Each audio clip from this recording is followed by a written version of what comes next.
자, 내란 특검 끝났는데 짚어볼까 합니다. 어제 이어서 사성장군 출신의 김병주 의원님 모셨습니다. 네, 안녕하십니까? 안녕하세요. 네. 그리고 판사 출신의 김승원 의원님 모셨습니다. 네, 안녕하세요. 안녕하십니까? 두 분과 함께 이제 내란 특검 정리 좀 해볼까 하는데 우선 김병주 의원님이 좀 전에 저 영상으로 틀었는데 작년 12월 1월 달 한참 박선원 의원하고 함께 네. 나오셔가지고 그때 받았던 여러 제보들에 대해서 얘기를 그렇죠. 하셨잖아요. 네네. 근데 그때는 그 온전한 의미를 다 몰랐어요. 좀 되돌아보니까. 네. 근데 지금 뭐 수첩이라든가 새로 밝혀진 사실하고 연결시켜 보면 아 그게 그거였구나 하는 게 여러 가지가 있는데 그 중에 하나가 그 외국인 능통자를 찾았다고 그때 그렇죠. 그 말씀하셨잖아요. 네네. 중국하고 러시아 도대체 이 외국어 능통자를 지금 국내 개용을 하는데 왜 찾았지?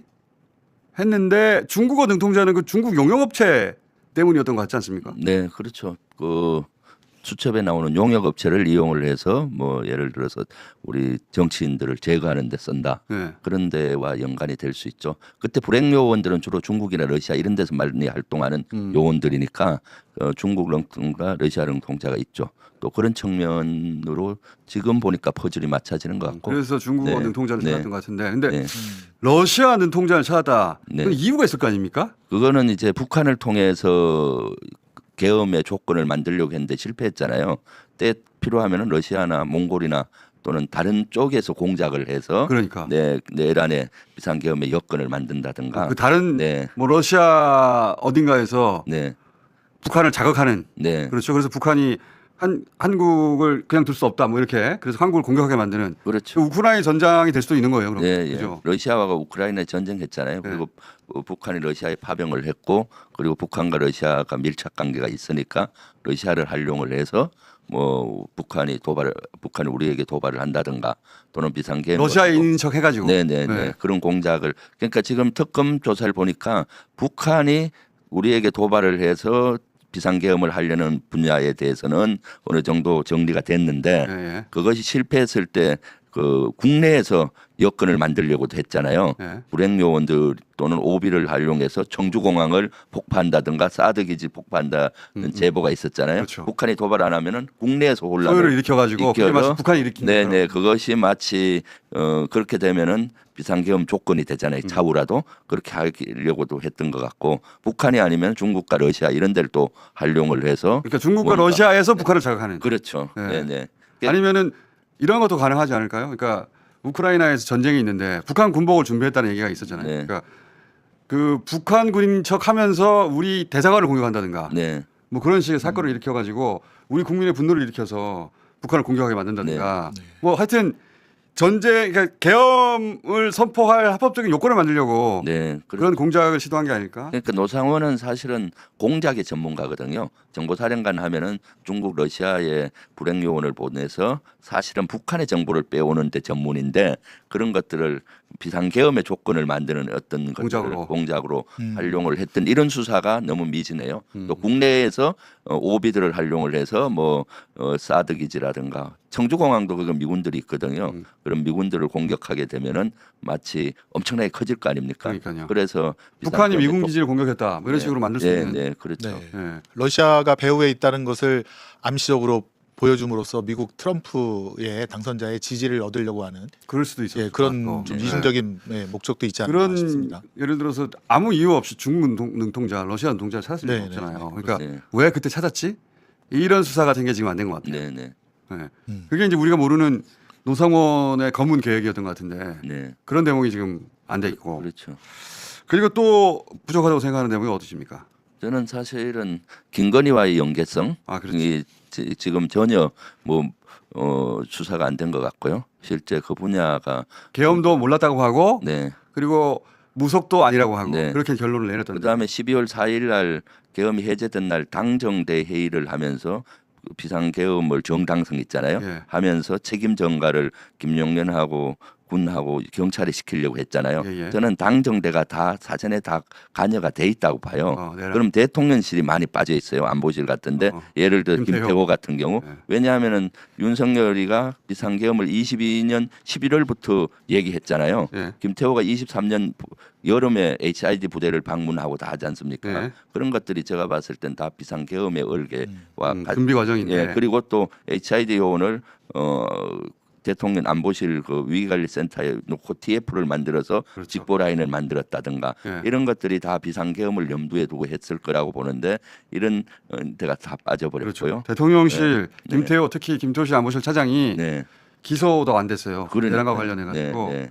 다 의심하고 있는데 이거 쏙 네. 빠져버렸어요. 그런 것들이 빠졌고 그리고 국민의힘도 사실은 지금 보니까 비상계엄 해제 결의안만 지연시킨 것이 아니라 비상계엄을 정당화시키는데도 당정대 그때 한동훈 뭐 계엄 다 직후에. 갔잖아요. 그리고 그 이후 계속 방해하지 않습니까?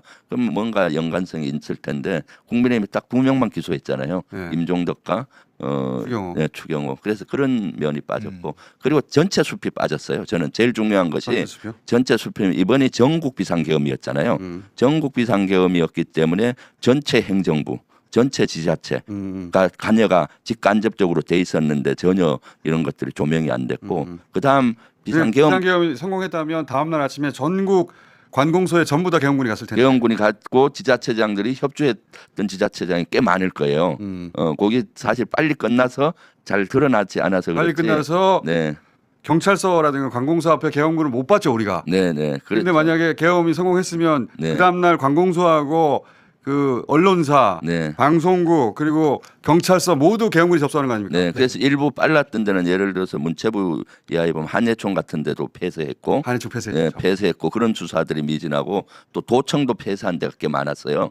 이런 것들 문제 제기를 계속했는데도 불구하고 그런 수사가 미진하고 제일 큰 것은 사법부 조희대 대법원장과 사법부가 고스란히 계엄 사법부를 만들려고 했던 걸로 사법부는 보이는데 이제 불기소하고 네, 끝났거든요. 그래서 그 분야에 대해서 수사가 전혀 이루어지지 않고 사법부는 여기 또 판사님이 네, 네. 있으니까.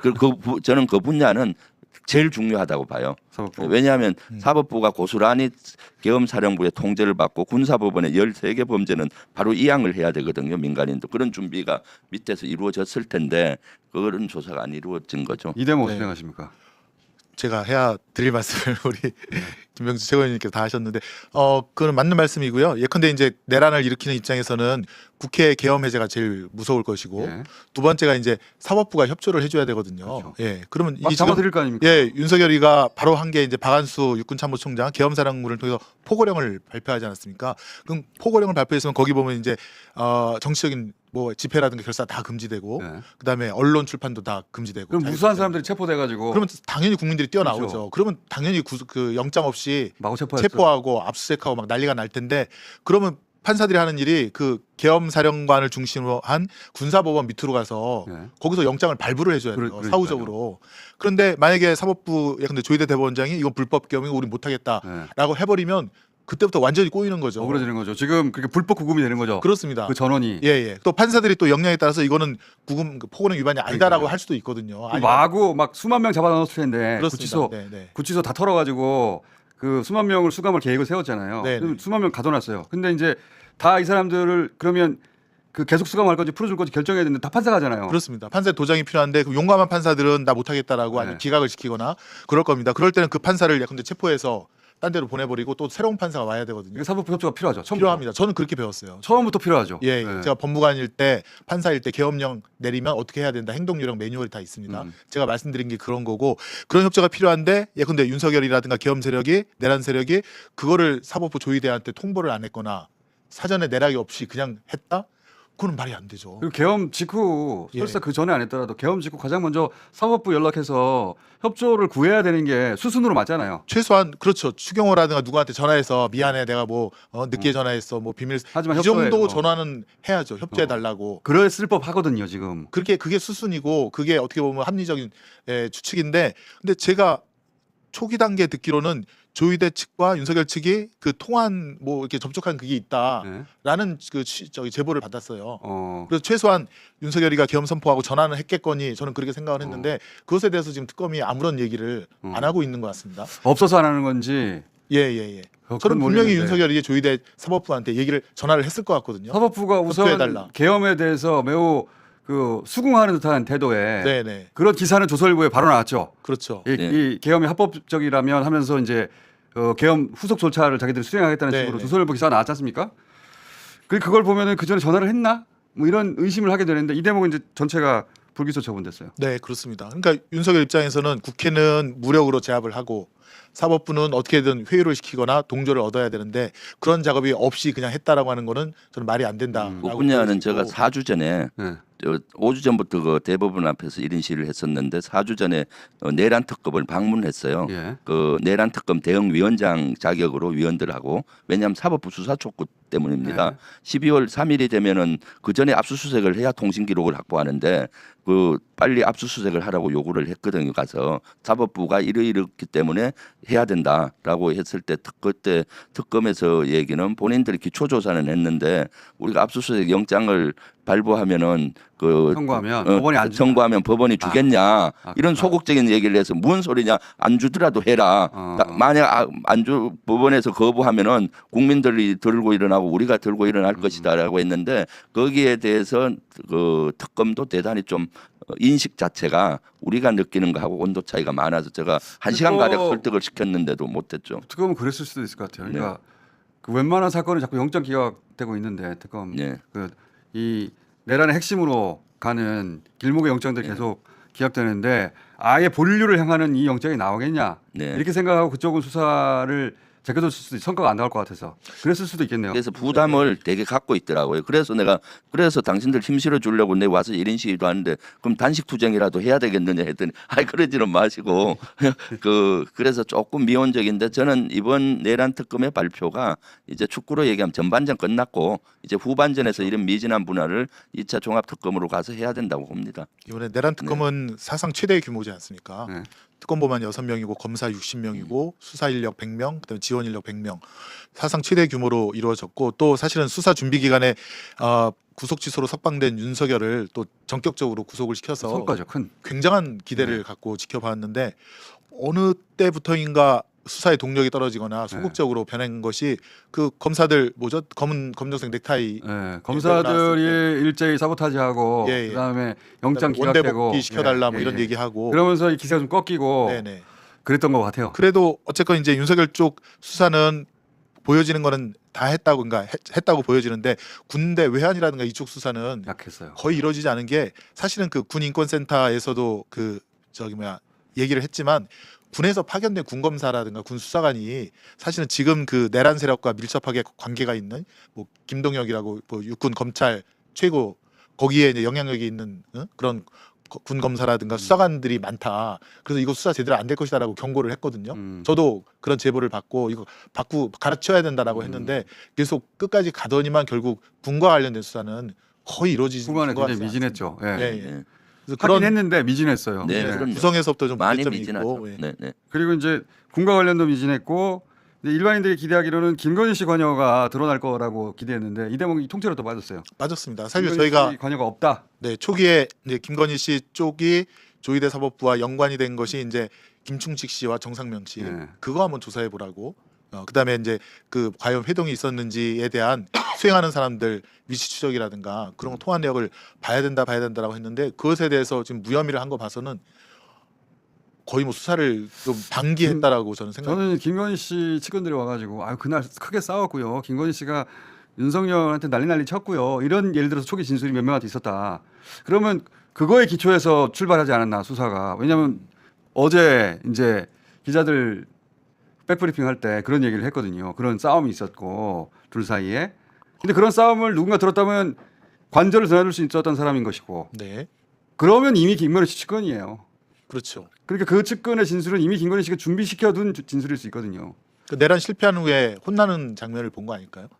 저도 그렇게 생각하는데 시기상으로는 왜 시간상으로는 실패했어라고. 예, 어떻게 사실 연인형 메모에만 봐도 김건희가 관여된 것을 유추할 수 있잖아요. 메모에 보면은 최재형 목사. 목사를 그렇죠. 그 체포 명단에 들어가 있잖아요. 네. 그럼 최재형 목사를 누가 엮겠습니까? 김건희가 안 엮으면 누가 엮겠어요? 저 명단만 딱 봐도 그 실제 김건희의 영향력이 네, 많이 의심되죠. 느껴질 텐데 조경수 씨 내란 일어나기 한 달 전에 작성된 그것도 방첩사령관 현역이 만든 거잖아요. 그럼 그러니까요. 당연히 김건희의 입김이 네. 들어갔을 텐데 이런 것들이 제대로 수사가 안 된 거죠. 그렇기 그리고- 때문에 지금 후반전을 위해서 2차 종합특검이 필요한 이유가 저런 것들이죠. 하여튼 예전에 윤석열이 검찰총장일 때도 그 집에 초대받아서 간 사람들 얘기에 의하면 윤석열은 부엌에서 요리하고 있고 김건희가 다 사람들이랑 계속 얘기를 하고 있다는 거잖아요. 또 언론에 보도된 좀 관심 있는 사람들은 또 불러서 같이 얘기를 하는 걸 좋아했답니다. 네. 근데 김건희 이게 씨가 대화를 관저에서 모였다는 거잖아요. 그러니까요. 대통령 관저에서.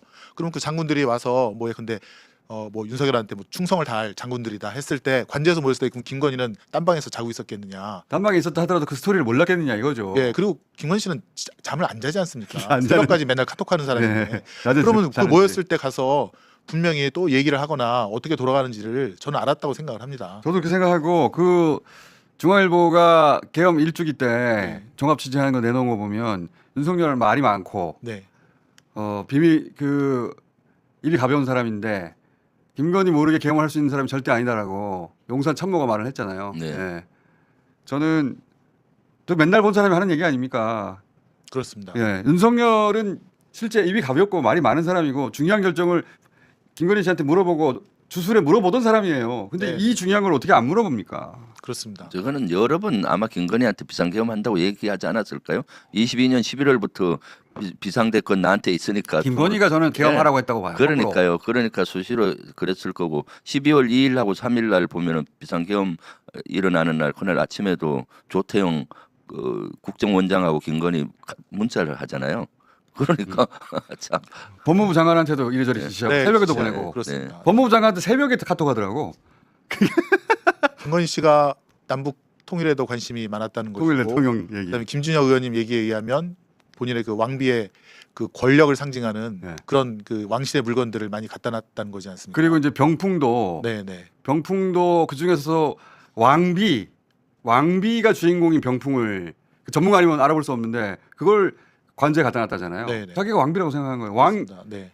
남편이 왕이 아니라 자기가 왕비라고 생각했던 거죠. 여왕이라고 생각했던 거죠. 여왕. 네. 어. 네, 네. 여왕이라고. 그런- 근데 이거 계엄을 몰랐다는 게 이게. 네. 근데 이제 이 특검은 어쨌든 물증이 있어야 되고 합리적인 근거가 있어야 되고 과학적으로 입증 가능해야 되니까 그거를 못 따라간 것 같아요. 그런 물증이나 이런 게 나온 게 그러니까요. 없으니까. 제가 느낀 거는 특검은 성과를 낼 만한 분야만 좀 집중을 했고요. 그런 것 같습니다. 전체적으로 전체 숲을 보면서 전국 비상계엄이고 행정부, 사법부를 어떻게 그쪽에서 협조했는지 그리고 이 전체 배후에서 김건희가 어떤 역할을 하면서 했는지 이런 것들은 밝혀내기가 어렵다 보니까 꼭 성과 내기 쉬운 분야를 딱 해서 이제 결론을 내려서 너무 미진한 분야가 많죠. 군 쪽에 네. 노사원 씨가 있었다면 이쪽 김건희 쪽에는 저는 김충식 씨가 있지 않았을까 그런 의혹을 많이 그렇죠. 그 갖게 부분에 되는데 대해서 전혀 수사가 아니라. 그 부분에 대한 수사가 전혀 안 나와 있고 또 압수수색을 하다 보면 근데 그런 관련된 그 증거물들이 나올 수 있거든요. 그러니까 일단은 치고 들어가야 되는데 그 치고 들어가는 그 시초조차 그러니까 시도조차 하지 않았다. 성과를 낼 수 있겠다 싶은데 집중한 게 맞는 것 네, 같습니다. 그렇습니다. 예. 모든 걸 다 할 수 없으니까 제한된 시간 내에. 네. 특검 이기는 그래서 수사 기간을 150일, 180일이 아니라 1년으로 해주세요. 처음부터. 다시 할 거면 아예 네. 빠져나갈 수 없다. 뭐 예를 들어서 3개월 버티고 한 달 버티면 된다 이게 아니고 약간 네. 그거 불가능해. 그러니까 처음부터 1년이야. 네. 그런 네, 식으로 길게 잡아주세요. 260명이 한 성과치고는 좀 아쉬움이 큰 게 많습니다. 예. 제대로 이것저것 꼼꼼하게 했어야 되는데 사실 우리 민주당에서 저나 박선원 의원이나 또 그때 청문회 할 때 또는 국방위원들이 밝혔던 내용에서 조금 더 나간 거예요. 얼개를 엮어서. 그래서 조금 더 나간 거예요. 네네네. 그때 이미 많이 밝혔잖아요. 사실은. 네. 자 그리고 최근에 방첩사가 살생부를 작성했다는 제보가 있었다면서요. 이건 무슨 네. 내용입니까? 이거 여인영이가 작성을 한 걸로 보이고요. 지금 이재명 정부 들어서 방첩사 사령 지휘부를 다 교체했잖아요. 예. 지휘부 교체된 인원들이 정신 바짝 차리고 그 자체 감찰 조사를 깊게 했더라고요. 예. 아. 왜냐하면 내란에 조금이라도 관여된 인원들은 방첩사에서 방출시켜 버리고 원래 방첩사 그러라고 있는 조직인데. 네, 예, 인사의 불이익을 주기 위해서 세부적인 걸 다 감찰을 했었어요. 했더니. 그 감찰 결과를 여러 루트로 확인해 보니 여인영이가 블랙리스트를 한 30여 명 이상 작성을 했고 노사원과 별개로 네네 블랙리스트를 블랙리스트를 만들었는데 거기에 보면은 군 장성들 위주로 많이 만들었는데 국내에서. 예 거기에는 세 개 분야더라고요. 방첩사에서 윤석열 정부에 협조 안 할 사람들 전해고. 예, 쳐내는 거 하고 법무관들이 거기 들어가 있어요. 법무관들 중에 윤석열 정부의 말 안 들을 사람들. 전해고. 그건 아마 제가 봤을 때 박정원 대령 때? 아니요, 군사법원이 만들어질 거 아니에요. 그러면 군사법원장들이 중요하거든. 말 안 들으면 안 되잖아요. 그렇죠. 그렇게 한 거고 일반 장군들 중에서 좀 윤석열에게 말 안 들을 사람들 이걸 리스트를 만들어. 군대 내 살생부를 예, 작성했구나. 군대 내 주로 장군들, 법무관들 위주로 살생부가 작성이 됐고 그 다음에 군 인사가 방첩사령관에 의해서 좌지우지된 것이 확인이 됐어요. 왜냐하면은 여인영이가 방첩사령관 간 다음에 장군 인사가 일어나기 한 달 전에 장군 인사안을 장관한테 거의 보고를 했더라고요. 그 보고서가 한 달 후에 장군 인사로 거의 80~90%가 반영이 실제로? 됐어요. 네네. 그리고 향후에 다음번 인사 그러니까 아마 비상계엄 이후로 보이는데 그 인사안을 4개 안을 만들었는데 그 중에 여인 상수로 들어간 사람이 2명 있어요. 여인영은 차기 참모총장. 아하. 그다음 지작사령관 했던 강호필은 합참의장. 어. 이 4개 안에 다 그 합참의장, 육군총장은 다 상수로 들어가고 나머지는 좀 다른 그런 안까지 했더라고요. 군에서 누굴 죽이고 누구를 네. 승진시킬까를 미리 계획을 짜뒀었다. 네, 그러니까 계엄을 그랬겠지. 막 하기 위해서 또 계엄 이후에도 말 잘 듣는 사람들 위주로 딱 인사를 보존을 그건 뭐 해서 그랬을 것 같아요. 장기 그러니까요. 집권을 할 수 있는 체계를 만드는데 그런 것들이 자료가 다 나왔더라고요. 군법무관 중에 최강욱 전 국회의원처럼 네. 말 안 듣는 사람들이 있거든요. 있겠죠. 예, 그런 사람들 재판장으로 하면 큰일 분명히 나지. 또 기각시키거나 또 이상한 짓을 할 거니까 그것도 이제 블랙리스트를 작성해서 배제할 거를 꼼꼼하게 챙겼는데 최강욱 전 의원이 본인과 친했던 사람들의 블랙리스트를 만들었다라고 전에 한번 방송에서 나와서 설마했는데 이번에 감찰 결과에 사실이더라고요. 네. 그렇네. 비육사 출신으로 해서 네. 자, 그렇습니다. 그런데 지금 그 노상원이 이제 1심 그건 뭐 내란 직접 관련된 건 아닌데 그 내란 본 재판은 지기현 판사가 하고 있지 않습니까? 네네. 근데 지금 속도로 봐가지고는 1월 중순이나 돼야 변론 종결되고 그러면 아마 뭐 2월 중에나 빨라도 2월 중에나 선고가 나올 것 같은데 어떻게 전망하세요? 지금 아직 지금 지기현이가 윤석열, 김용현 그다음에 뭐 저기 누구죠 조지호 청장 다 따로따로 하고 있지 않습니까? 예, 예. 5명을 다. 근데 이걸 병합시키겠다고 해요. 병합시켜서 병합을 시킨다고요? 예 한꺼번에 판결을 선고하겠다고. 어. 그럼 병합을 시키려면 근데 윤석열 때 증인으로 나와서 했던 사람의 증언을 다른 피고인들은 못 들었을 거 아닙니까? 네. 그럼 그런 사람들 다 또 알려줘야 되거든요. 또 그런 사람들이 우린 반대시면 그럼 시간 못했다라고 더 하면 걸리는 거 아니야? 더 걸리죠. 거의 곱하기 2가 걸리죠. 야, 아니 그래서 제가 예전에 처음부터 이건 병합을 해서 진행을 하고 공통된 증인들은 같이 하고 또 일부 특정한 피고인에 대한 증인들만 분리해서 하면 해야 이게 빨리 끝난다라고 했는데 지금 이제 지금 와서 지금에 와서 병합을 시키겠다고 법정에서 재판장에서 그렇게 얘기를 했습니다. 제가 볼 때는 이거 2월 달까지 선고 못 하겠는데 야, 야. 그런 생각이 듭니다. 예. 지금 안 그래도 김영현이라든가 윤석열 피고인의 변호인들한테 끌려다니는데 지기현이 이걸 하겠습니까? 그러니까요. 그러면 저쪽에서 우리 그러면 그 증인 못 들었으니까 그 증인 들어야 된다 그러면 또 다 할 거 아니에요? 또 다시. 불러야 됩니다. 예. 자, 또 와, 불러야 되고 그다음에 두 번째는 만약에 내란 전담 재판부 특별법이 만들어져서 이제 실행을 하려고 할 때 저쪽 누구죠? 그러니까 윤석열 측에서 위헌 법률 심판 제청을 하면 저는 지기현은 그냥 덜컥 받을 것 같습니다. 어떤 식으로 법안을 내더라도 예. 그래서 헌재로 보내고 2월 달에 본인은 3년 했으니까 이제 도망갈 수도 있지 않습니까? 던져놓고 그냥 가버릴 수 있다. 던져놓고 가버릴 수도 있다. 야, 야. 그 생각이 드는 겁니다.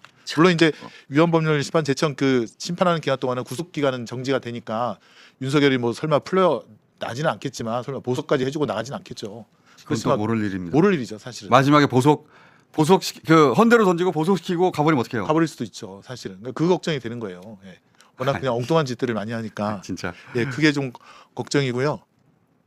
그러니까 지기현 판사가 그 내란 수계부터 주요 내란 종사자들 원투쓰리를 다 가지고 있기 때문에 어떻게 이 재판을 그러니까 지연시키려면 얼마든지 지연시킬 수 있는 상황이. 그렇습니다. 네. 이거 실제 이거 지연시키는 거 아닌가 싶은 결정들을 계속 하고 있다. 그렇습니다. 네.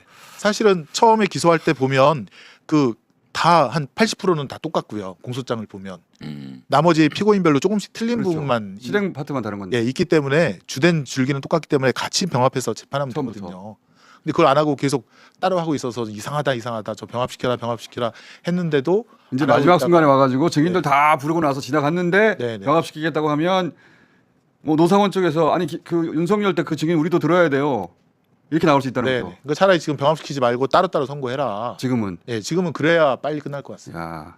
병합시키면 안 됩니다. 이 사안은 그러면 또 계속 짚어봐야 되겠습니다. 네, 그러니까 내란 특검 혹은 김건희 특검 또 이제 곧 수사 결과를 발표할 텐데 그 최혜병 특검까지 네. 특검이 여러 어려움들이 있었어요. 실제로 그렇죠. 영장도 네. 기각되고 그럼요. 검사들이 막 보이콧하고 어려움이 있긴 있었는데 그래서 그럼에도 불구하고 선거를 낸 것도 있지만 미진한 부분도 여전히 네. 있으니까 네, 네. 미진한 부분 짚어보고 있고 요 얘기는 앞으로 한두 주 더 이어가야 될 것 같아요. 네, 그럼요. 뭐가 미진한지 네. 다 챙겨가지고 네. 이기가 그걸 받아가야 되는 거니까. 그렇죠. 그래야 종합특검이 만들어지고 거기에서 받아가야 어쨌건 되죠. 노상원 씨에 대한 네. 어제 이제 그 1심 선고가 있었는데 그 노상원의 여러 가지 변명들을 다 쳐내고 그 장기 집권을 위한 계엄 관련해서 다 그 짓을 한 것이다라고 판시를 한 것이 나와서 그 부분은 다행이라고 생각이 되는데 근데 이게 지금 뇌물 알선수재랑 그다음에 그 두 번째 수사단 개인정보. 예, 네. 그 개인정보보호법 위반 군사기밀 누설인데 2년은 좀 약했다. 그럼에도 불구하고 네네. 네. 2천만 그래도 원 실형이 나서 다행이에요. 지금 이 상황에서. 그렇죠. 2천만 원 넘으면 원래 실형입니다.